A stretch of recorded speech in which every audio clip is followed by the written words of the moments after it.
मरकजी वजीर जी किशन रेड्डी को तेलंगाना बीजेपी का नया सदर मुकर्रर किया गया है। पार्टी क़यादत ने इस सिलसिले में अहकाम जारी कर दिए हैं। दूसरी जानिब बंडी संजय ने तेलंगाना बीजेपी के सरबराह के ओहदे से इस्तीफा दे दिया।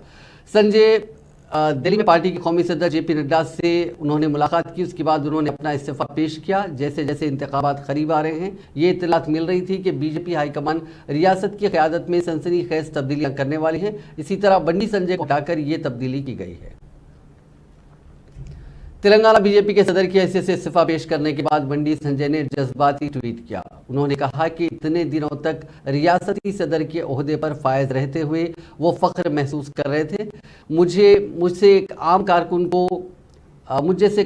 को रियासती सदर का ओहदा देने पर वो वज़ीर आज़म नरेंद्र मोदी, वज़ीर दाखिला अमित शाह और बीजेपी के कौमी सदर जेपी नड्डा का शुक्रिया अदा करते हैं। ये मौका देने पर वो पार्टी के दीगर तमाम कायदीन के भी काफ़ी मशकूर हैं।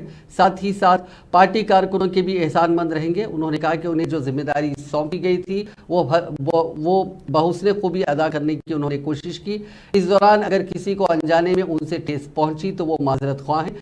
बंडी संजय ने वाज़ेह किया कि वो पार्टी के नए रियासती सदर और मौजूदा मरकजी वजीर किशन रेड्डी के साथ मिलकर काम करने को तैयार हैं। उन्होंने इस यकीन का इजहार किया कि किशन रेड्डी की क़यादत में रियासत में बीजेपी इख्तिदार में आएगी।